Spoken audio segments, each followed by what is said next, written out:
Bab 1779. Terbunuh semua.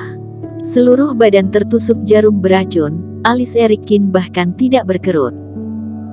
Dia tidak peduli dengan darah yang mengalir keluar dari tubuhnya. Dengan mata dingin bergegas ke hadapan Louis Yin dan mengerahkan telapak tangannya. Jurus telapak kaisar meledak langsung di sepanjang telapak tangannya, dan 3 ekor Sky Eater Elite mengikuti Reiki yang dihancurkan oleh Erikin dan masuk ke tubuh Louis Yin. Kamu gila, membunuhku maka kamu harus mati juga. Merasakan tulang-tulang dan nadinya digigit oleh Sky Eater, Louis Yin tidak bisa mempercayainya, sambil menyemburkan darah dan meraung. Mengapa Erikin ini begitu gila, rela terluka dua belah pihak pun harus membunuh dirinya? Melihat cibiran di sudut mulut Erikin, napas Louis Yin berangsur-angsur melemah, dan sentuhan penyesalan melonjak di hatinya. Gila, Erikin ini benar-benar gila. Tadinya dirinya berpikir ini adalah kesempatan untuk berteman dengan Nikoshi, tetapi tidak disangka dia harus membayar hidupnya untuk itu. Terlepas dari apakah Erikin masih hidup atau sudah mati, apakah Nikoshi berhasil atau tidak, dirinya sudah mati. Sky Eater menghantam laut kesadaran Louis Yin, dan jiwa Louis Yin langsung ditelan oleh kerumunan Sky Eater. Melihat kematian Louis Yin, Erikin tiba-tiba menoleh dan menatap Nikoshi yang sedang menerjang ke arahnya dengan puluhan ribu hantu. Louis Yin sudah mati. Tatapan dingin dan tanpa ampun Erikin, seperti pedang menusuk hati yang tak terhitung jumlahnya, membuat hati Nikoshi gemetar, dan ketakutan terus memenuhinya. Dia menyaksikan dengan mata kepala sendiri, Louis Yin, sebagai fase transendensi puncak, menggunakan metode menyelamatkan jiwa, tetapi dia masih mati secara tragis di bawah Erikin. Dan dirinya yang hanya fase transendensi fase level 9, masih selangkah lagi dari puncak. Erikin ini sudah gila karena Vinolasu. Aku tidak mau berurusan dengan orang gila. Kakak laki-lakiku akan menjadi penguasa partai Jihuo di masa depan. Aku harus mewarisi bisnis besar keluarga Si. Dengan kakak laki-lakiku yang membantuku, aku memiliki masa depan yang sempurna. Kelak aku adalah penguasa wilayah utara. Bahkan jika aku menyerang Vinolasu hari ini, dia aman pada akhirnya.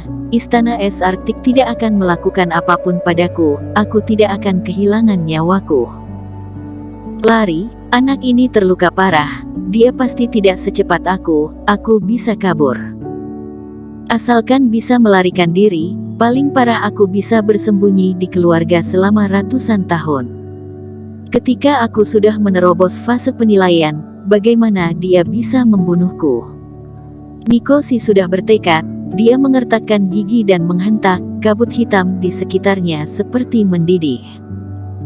Puluhan ribu roh jahat, yang memamerkan gigi dan cakarnya, bergegas menuju Erikin dengan agresif. Ini adalah metode terkuat dirinya. Jika dapat membunuh Erikin maka itu yang terbaik. Jika tidak dapat membunuhnya, itu juga dapat sementara menghentikan Erikin. Pada saat yang sama, Nikoshi melangkah mundur dengan tiba-tiba, melarikan diri ke belakang dengan putus asa. Mau lari? Erikin mencibir, mengangkat kepalanya dan tiba-tiba menuangkan pil dewa dalam jumlah besar. Pada saat yang sama energi kehidupan terus mengalir di tubuhnya. Jarum racun Louis Yin memang sangat kuat, meskipun tampaknya tidak serius, tetapi karena tingkat tubuh Raja Qin yang sempurna, membuat Erikin tidak diserang oleh racun, tetapi dia masih merasakan beberapa gejala.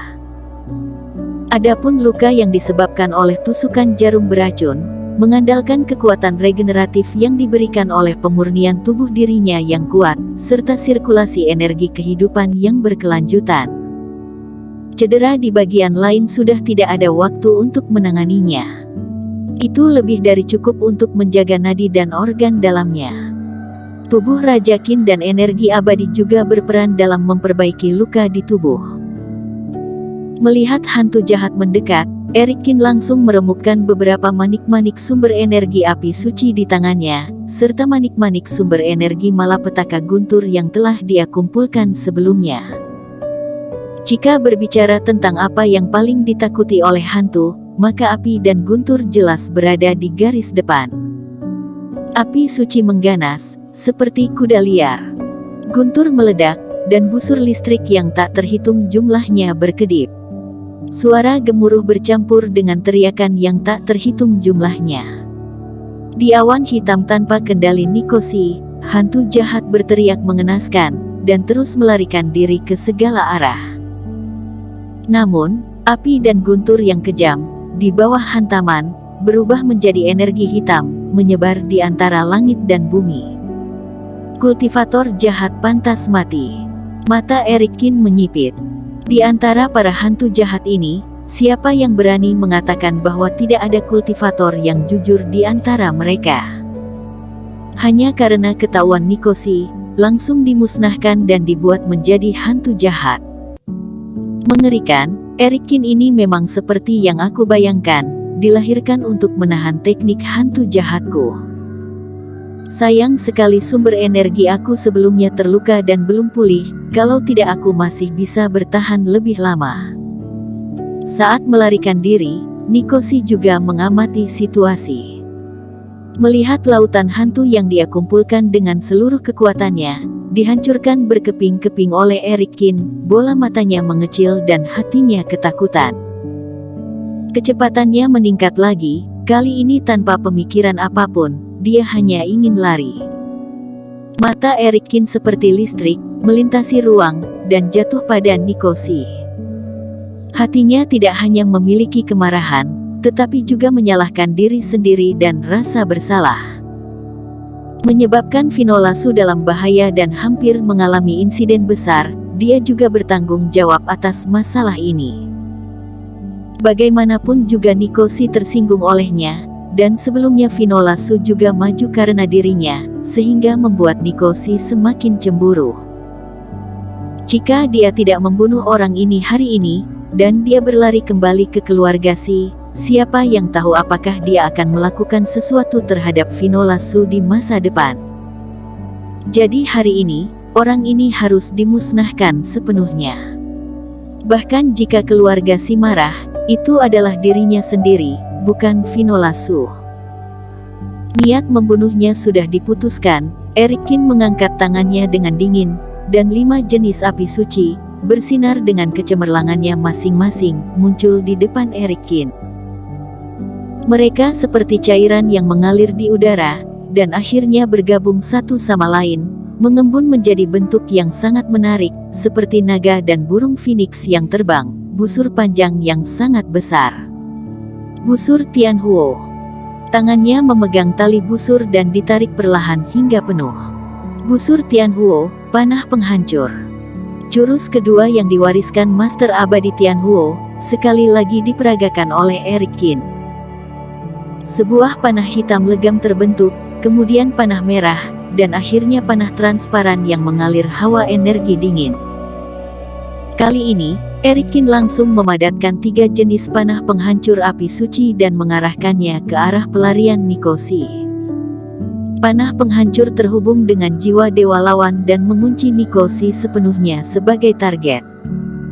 Erikin melepas jarinya dengan ringan, dan 3 panah penghancur terbang dengan desiran, seolah-olah iblis yang baru terlepas dari segelnya. Di antaranya, panah yang dipadatkan dari api merah terbang di depan, menembus kehampaan yang tak berujung dalam sekejap mata, dan sampai di belakang Nikosi. Metode macam apa ini? Bukankah Erikin ini fase transendensi level 4? Mengapa metode-metodenya bahkan bukan tandingan fase transendensi puncak? Raut muka Nikosi berubah banyak lagi, dia tidak mengerti mengapa Erikin begitu kuat. Namun, Nikosi gemetar di sekujur tubuhnya ketika dia merasakan ancaman mematikan dari panah penghancur.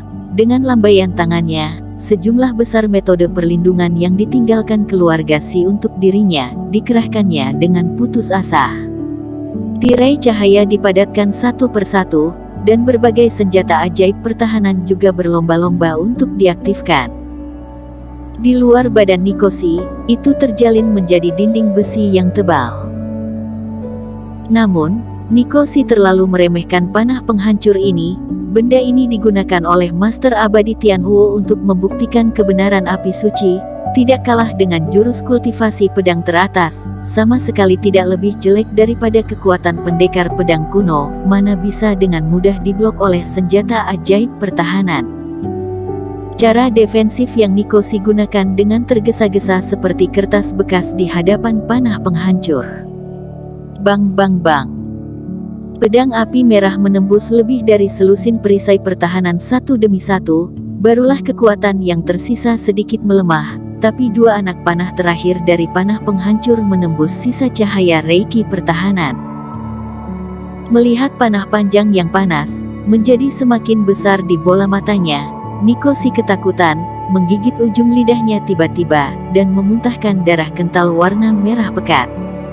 Bersambung.